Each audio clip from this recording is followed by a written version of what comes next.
In this section, we want to look at three transformations that could help us construct graphs on our own without a calculator, but more importantly, they'll help us to deal with graphing on our calculator in a more efficient manner. The first transformation is, as you can see in the title, stretching or shrinking. So when we see a graph and we see a function that's one of our basic functions that we studied in the previous section, but there's a number multiplied on the front of it, that tells us that the graph has been stretched or shrunk. If the number is larger than 1, then it's stretched. If the number is smaller than 1, then it's shrunk. So here is what we did in section 1. The graph of x squared would have a dot at the origin, 1, 1, 2, 4, 3, 8. If you watched what we did, you saw the same thing in the first section. So here is the graph of y equals x squared.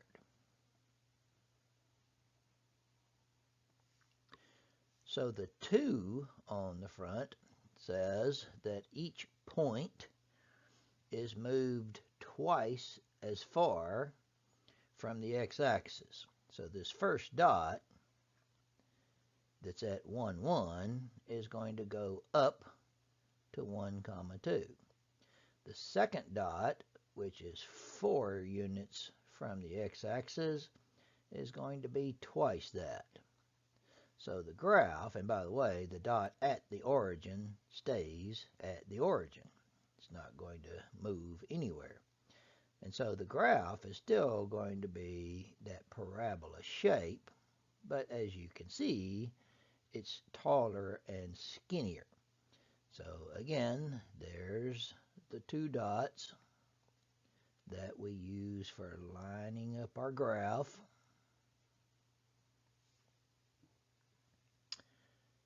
And that's a stretch. So this is still the graph of x squared, which again, I'll put my first few dots on here. Now this time I think I will not connect the dots. However, the idea of the transformation is the number now is 1/2. So each dot is 1/2 of its distance from the x-axis. So the dot at the origin is still at the origin. The dot that was 1 unit is now 1/2 of a unit.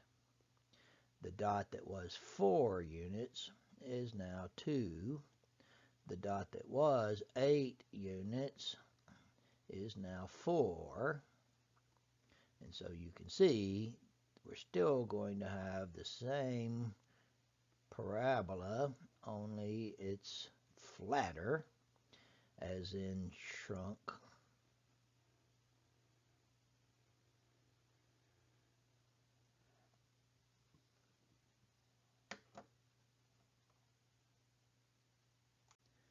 The second transformation we want to have a look at is what your textbook refers to as a reflection. I like to call it flip. That's Arkansas for reflection. And so here is how that looks. Now again, I'm going to take my black marker and I'm going to draw the graph of the absolute value of x.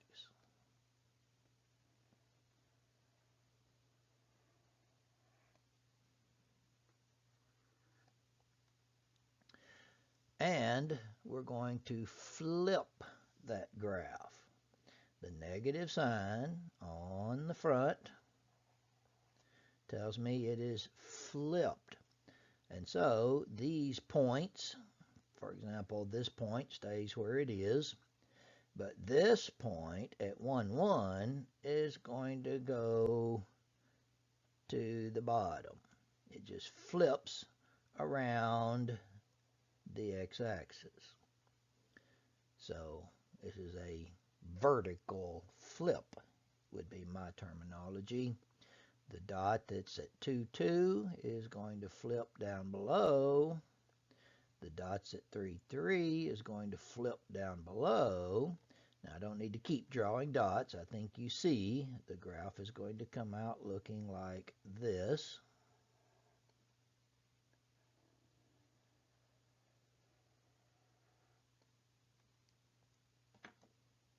And that would be true regardless of the basic graph that we started with. Now I'm going to change this problem up a little bit. Instead of that, we're going to draw the graph of this. It'll be the same idea. We're going to be reflecting across some axis. In this case, look at the positioning of the negative sign. Because it is on the inside of the function, which is what this one was anyway, we're going to flip the graph horizontally. Now, your textbook says that we're going to be reflecting across the y-axis. So I'm going to put me a little circle here on the y-axis. However, the technique goes like this. We're going to construct us the graph of the square root function. This is the basic graph that we studied in the previous section. And then we're going to transform that. What I see here tells me that it's going to be flipped horizontally. That means the dot that was at the origin stays at the origin. The dot that was at 1, 1 is now going to be at -1, 1. The dot that was at 4, 2 is now going to be at -4, 2. So every dot is just flipping to the other side of the y-axis. And so the graph ends up looking like this. And that's why it's called a reflection. If you think of the y-axis as being a mirror, the red graph is the mirror image of the original one. The third transformation is what your textbook refers to as a translation, which, as you can probably guess, I call it a shift. And so here is the graph of x squared. We've been doing that, so I'll just kind of draw it quickly. And again, I'm not drawing a perfect graph, but you get the idea. And look at the +2 at the end. Here's the x squared. I just drew that. And after the x squared comes a +2. Now that transformation is a shift. In fact, it's a vertical shift. The graph is going to shift up 2 units. The dot that was at the origin is now going to be 2. The dot that was at 1, 1 is going to be 2 units higher. Every dot is moving up 2 units. And so the graph, the whole graph, is going to shift upward. Now this does not change its original shape. It just moves the whole graph up.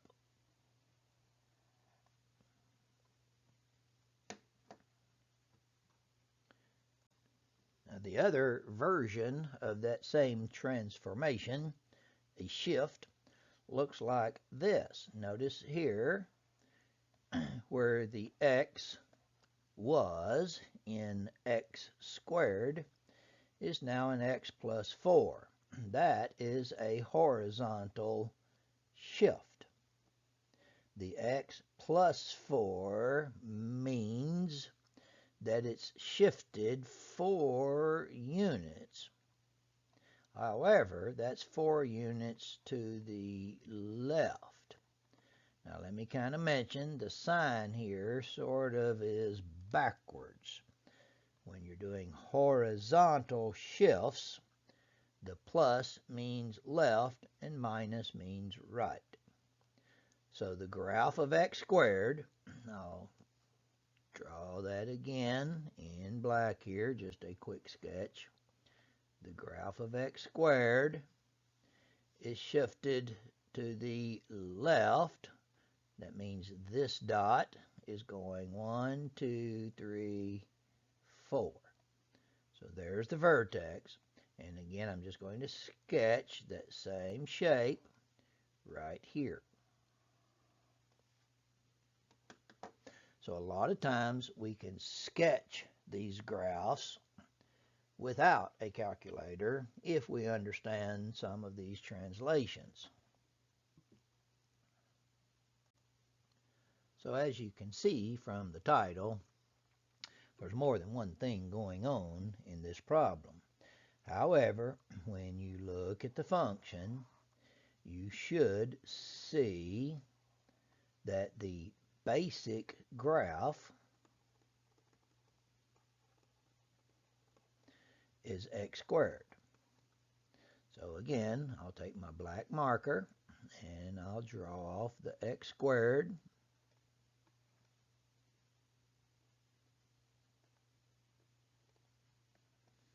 As best I can.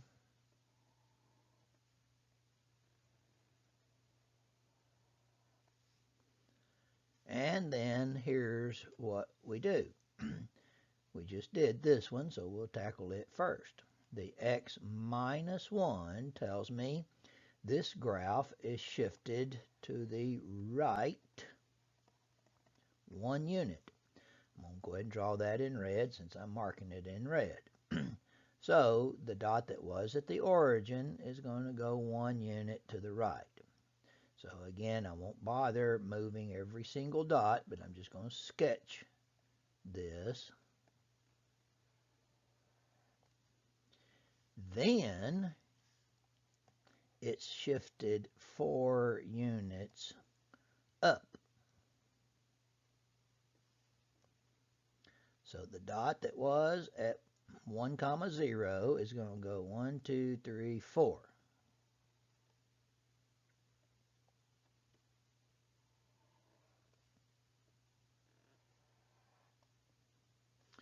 And then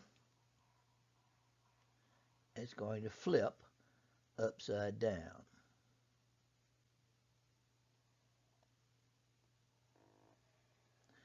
So the green graph is the final result. Now, many of these are ones that you can type into your calculator. But as you see from this one, when you get more complicated stuff going on, it's going to be real easy to perhaps type something wrong on your calculator. And so this is a good way of checking to see if the graph looks plausible. Does what you see on your calculator screen match what we are just talking about? So again, I'm not trying to get you to where you can just out of the clear blue draw a graph of something, because frankly, this technique only works in specialized situations. But you do need to be more efficient at using your calculator. And I'll be showing you that sort of thing as we go throughout the rest of the semester. Now I'm going to try this one just by sort of describing what I'm going to see in the end and then sketching it. To begin with, of course, I see it is basically the absolute value function. So I'm going to put my V here for the absolute value. And here's what I see. That graph is going to be shifted to the left 3. It's going to be stretched vertically twice as much, and it's going to be upside down. So I think I could put all 3 of those together. The dot that was at the origin is going to go to the left 3. So I'm going to be drawing my V off of that graph. It's going to be, as I said, upside down and expanded vertically. And so the dot that would have been here is going to be here. So all I need is that one dot to help me get things lined up.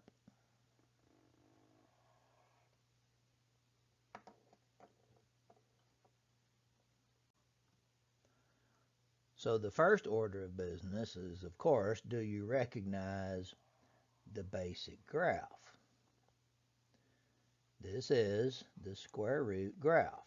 Now again, I'm going to begin by drawing the square root graph that has a dot at the origin, 1, 1, 4, 2, 8, 3. And it curves up and over like that. So there's the graph of square root. So what's happening to that graph? Inside of the square root, where there's an x plus 2, remember, backwards, that's left 2. Out here, where there's a minus 3 outside of the square root, that's down 3.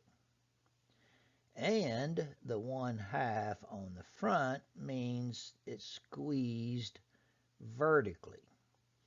And so every dot is half as far as they would have been.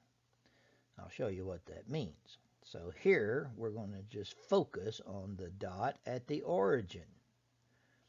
If we move it to the left 2 and down 3, that dot goes right there. Now the first dot in the original was 1 unit over and 1 unit up. Well, we're still going up, only we're going up half as far. So 1 unit over and a half a unit up. The dot out here was 4 units over, 2 units up. So instead of the 2 units up, it's only going to be 1, half as far. So 1, 2, 3, 4, and 1. Now again, if you're not real particular about what it looks like, then just make it look a little lower than the original one. You don't have to be perfect with the graph. So there's what the graph would look like. Which, by the way, I'm pretty sure that you're going to be asked questions like, what is the domain and range of this graph? Well, in the beginning, we had the dot at 0, 0. Now the dot is at -2, -3. So when we talk about the x values, it starts at -2 and it goes forever. -2 to infinity. There is a dot at -2. I'll let you figure out about the range. So in this last one, we should again be able to recognize the basic graph. We'll go ahead and draw that off. There's a dot at 0, 0, 1, 1, 2, 8.